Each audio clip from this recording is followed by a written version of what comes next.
Hey, what's up you guys? So you clicked on this video because you wanted to see a week in my life. Well, my typical week is a lot of masturbating and eating, so I decided to show you one of the craziest weeks of my life, and that's the week of my book tour. Here we go. It all started with an Uber ride to LAX at 6:35 in the morning. We were headed to Texas, and I realized as soon as the plane started moving that I had a crippling fear of my plane being shot down, so I closed the window and went to bed. I'd love to sit here and tell you that in my sleep I had beautiful dreams about far-off places or the beautiful city I was about to visit, but I didn't. I had horrible nightmares that looked like this. And silly me, while I was having a nervous fucking breakdown in my sleep, I didn't realize that we were safely landing at our first stop on the tour, Houston, Texas.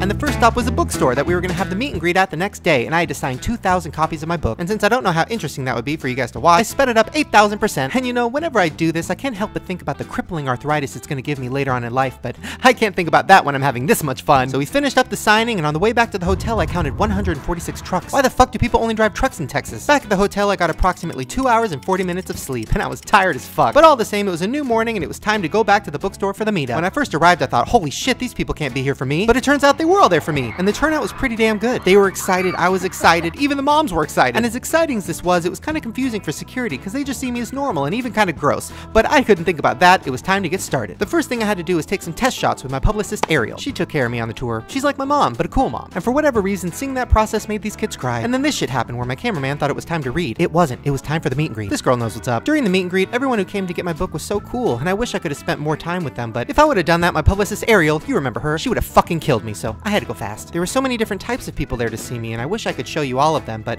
instead I'll just show you a few. There were cool kids, cool moms, girls who were crying, girls who waved like this, double criers, this guy with the most beautiful hair I've ever seen in my life. There were even sweet moments. Shit, sorry, let me do that again. There were even sweet moments. This kid who was bouncy as hell, this girl who kind of looked like Poison Ivy from Batman, and this girl who died in an unfortunate hugging accident. Babies who didn't give two fucks about who I was, and different boyfriends who also didn't give two fucks about who I was and were very confused as to what they were doing there but still took photos with me anyways. It was all getting pretty intense, so I took a second to drink out of this water bottle, which wasn't water at all, it was vodka. And during my break, I noticed this creepy ass doll on the shelf and it kind of scared me. Seriously, who the hell brought this thing? I took about 350 billion more photos, and before I knew it, it was over. And after the event was one of my favorite parts. It's where I get to go through all the cool gifts that you guys give me, and that part's really fun for me because I get to see a lot of cool fan art, but most importantly, I get to realize how much my fans know and appreciate me. And by that I mean they know I'm a trash can who only consumes Pop-Tarts, Reese's, and ranch dressing. After the meet and greet, we went to the only place in town that was open, some creepy-ass dive bar. There were more screens in there than I'd ever seen in my entire life, and for some reason there was a stage with grass on it. I didn't care. I just drunkenly ate whatever deep-fried thing people put in front of me. The next morning was off to the airport to Florida. And I was feeling great. I'm just kidding. I felt like actual death because I got 0 hours of sleep the night before. Probably because somehow that scary little baby doll ended up in my hotel room and I couldn't sleep with it staring at me. And on that flight to Florida, I probably should have spent that time sleeping, but instead I just took the time to look at all the photos I took in Houston, which sent me into a spiraling dark hole of self-hatred about the way my body looks in photographs. And all I wanted to do in that moment was get to my hotel room in Florida so I could figure out a way to take my own life. But suicide wasn't an option, and the first thing we had to do when we landed was go straight to Universal Studios. Even though I hadn't slept in 72 hours, it was 101 degrees, and it was so humid that I felt like I was walking through an actual swamp. But they did give me a birthday badge with my name on it, and well, that was pretty fucking cool. My experience was awesome. They took us on this really glamorous VIP tour of the back lot where I got to see how all the magic works, and by the time we emerged on the other side, something amazing happened. It started raining, and since I'm from Los Angeles and never get to see rain, I thought that was pretty cool. But it started raining so hard that we had to duck into a Ben & Jerry's, which I love because I got to look outside and see all the very, very sad people running in the rain, including children.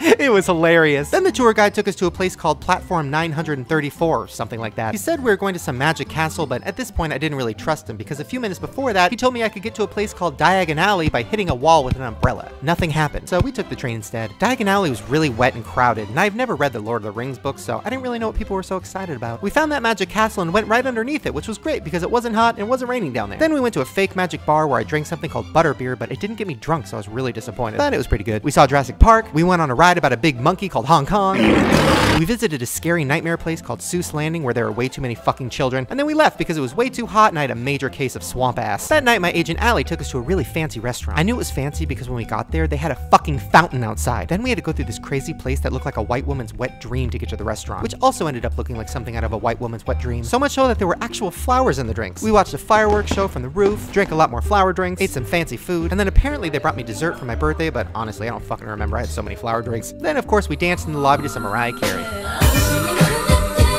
That night I got a whopping 4 hours of sleep, woke up at 6 a.m. and signed 2,000 copies of my book at the bookstore. And before I could even register what was happening or what I was doing, I was back at another meet and greet, this time in Florida with all you amazing people. And security there was really tight, like really tight, as in a loaded 9mm 2 feet away from little girls tight. So that was kind of terrifying, but all the same, Florida was great. It was so nice that everybody's spirits were so high despite the fact that they lived in Florida. I mean, that place is hotter than hell and it has creatures that look like this. But generally they were happy, like suspiciously happy. Like at one point they broke out into song happy. I wish nothing but the best for you to don't forget me. You bet I won't forget you, Florida. I especially won't forget this little girl who dressed up like Shanae. Everybody please get on her fucking level. This girl proposed to me, I said fuck no. This girl was wearing a crazy costume. Really everybody in Florida was awesome. They had such great attitudes that before I even knew it, it was over. And in Florida they got really creative with the gifts. And again, I was reminded of how well you guys know me. And the next morning we had to wake up before the sun to get to the Florida airport, which fun fact has an actual hotel inside. And our destination was a Mall of America in a state that started with an M, I think? I can't remember. When we landed, we had to drive straight to the Mall of America, which was one of the largest things I'd ever seen in my life. So large, in fact, that it took 18 minutes just to walk to the bookstore in there. In fact, it was kind of terrifying. So we got to the bookstore, I signed 2,000 more books, and it was off to the meet and greet. Security warned me that this event would be a little more open than usual. I didn't know what that meant until I saw what the fuck they were talking about. The event literally took place on a stage in the middle of the fucking mall. So needless to say, it was insane. But everyone was excited, and so was I, so we had a great time. There was some cute, hysterical, happy crying. There was some secret telling. There was this kid killing it in the audience. This confused dad, this awkward moment where I was hugging a kid for 38 seconds straight because my photographer was changing the battery in his camera, this creative use of a bra, this guy, this other guy, this incredibly sassy baby, and my favorite visitor of all, this dog. To this day, I love that dog, and leaving him was the worst. But I had to go because I wanted to see some of the creative stuff you guys got me. And oh my god, was it creative. There was some galaxy stuff, there was some fan art, there was a fuck ton of Oreos, and enough candy to feed a small nation, or me for one night. So after that, we walked around the big ass mall for a second, which had an actual fucking amusement park inside of it. Why? Slept for 2 hours, woke up, had a really shitty breakfast at the hotel, drove to the airport in the rain, flight got canceled, so we had to wait in the airport for 4 hours where I ended up finding the scary ass doll in a gift shop. We boarded the flight and I ended up having paranoid thoughts the whole time about the plane crashing in the storm and that scary ass doll. But eventually our plane landed in the next city on the tour, Chicago.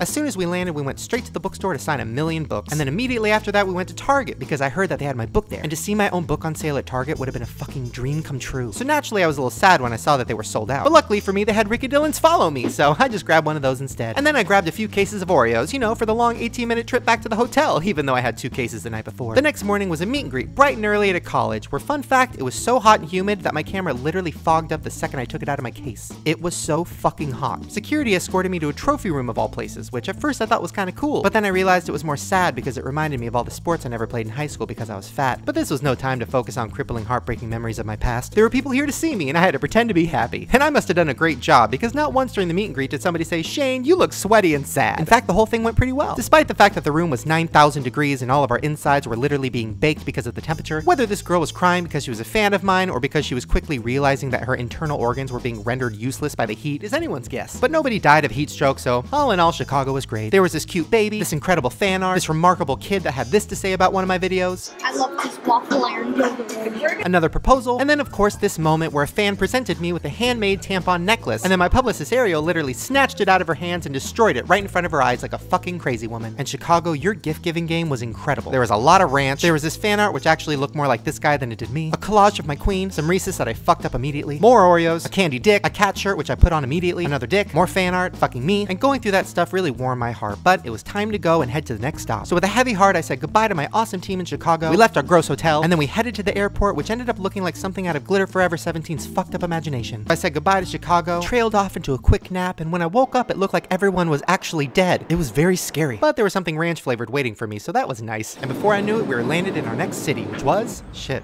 honestly, I can't even remember. I think it was something with a C, maybe an M. Whatever it was so beautiful, and I was really curious about what city or state I was in, but I was far too disinterested to ask. But luckily, about 20 minutes into our drive, I saw a sign that said Cincinnati, so I guess we were in a place called Cincinnati. We arrived at the bookstore. This lady made a very weird entrance. They showed me the 25 fucking million books I had to sign, which was so fun. I devoured some Chipotle, and it was time to get started. The fans were excited to see me, and I was excited to see them. And the meet and greet went awesome. I don't know what it is about Cincinnati, but there were so many sweet moments that I had with fans that genuinely moved me. But of course, there was the usual stuff. Girls with chicken buckets on their head, girls freaking out, this kid killing his pose almost as well as that guy from Mall of America. And there were the criers, also the dabbers. And I think this girl made me do a gang sign. And this girl might have given herself a minor concussion for the sake of being entertaining for this video. But hey, it worked. Afterwards, I got some Cheesecake Factory, a lot of incredible fan art, an amazing new shirt, a dick, some more dicks. And with that, it was time to say goodbye to Cincinnati and hello to New York.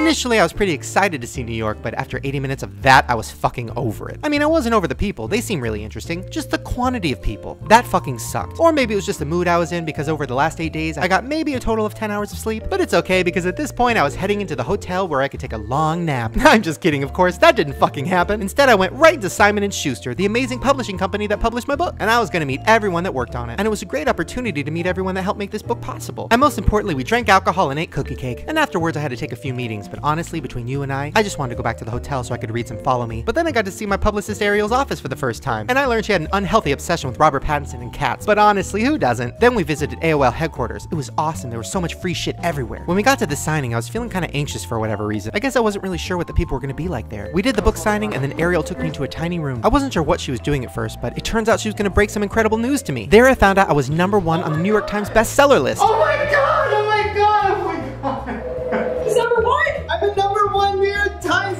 best-selling author! That's fucking crazy! And this was really one of the coolest moments of my life. And I gotta admit, everything after that was a little bit of a haze. I was just in such a good mood. But I do remember that everyone in New York was absolutely incredible. And if anyone says that people in New York are rude, there was no sign of it here. Although I think this guy made me do a gang sign, and this guy made me dab. And I think this girl was dead. But none of that mattered because this happened. At this point, I was feeling so many emotions from the New York Times bestseller news that the day went by in a flash. Before I knew it, we were back in the car and going to the hotel. Although I do remember being in the car outside of the bookstore as one of the craziest experiences of my life. Okay, this is very strange. Seriously, what the fuck was that? What were they gonna do if they got in? I went back to my spooky old hotel and I got 4 hours of sleep. The next morning, it was off to San Francisco at 4 a.m. The first thing I did in San Francisco was head to the closest Target to see if they had my book there. But it was sold out, so I grabbed another copy of Follow Me. I was glad my book was selling. I was just sad I couldn't find it at Target. Then after that, I had to go to a radio station because I was asked to be on a local radio show. It was cool. I shared an awkward handshake with this guy, and he asked me a bunch of questions about the internet. After that, I took a walk around the streets of San Francisco. I found a cute can, a not so cute rat, and I found a couple people displaying some PDA. But I don't know, I was kind of into it. I saw a dog, and before I knew it was happening, I was walking to another meet and greet, and the people of San Francisco were as amazing as this woman. They were so happy, wild, energetic, and eclectic, and so sweet. I genuinely created so many fun memories with the people of San Francisco. And yet again, as soon as the fun started, it felt like it was coming to a close. And I was looking through all the incredible things that people of San Francisco got me. I made my escape out of there back to the car, which was almost as entertaining as New York. And I gotta say, I didn't even know humans could run this fast, but this kid was somehow managing. I went back to the hotel, got about 2 hours of sleep, and the next morning it was off to Los Angeles. And in my dreams, I dreamt about some of the sweetest moments from the tour. It was so wonderful.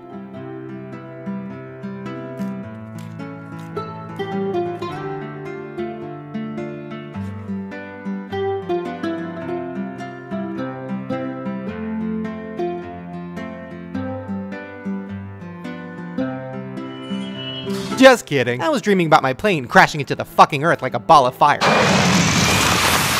But that didn't happen, and eventually we landed at LAX. We finally got to the airport, we met our driver, we drove home in 80 minutes of traffic, and that was it. And that was the craziest week of my life. Back to eating and masturbating. Bye!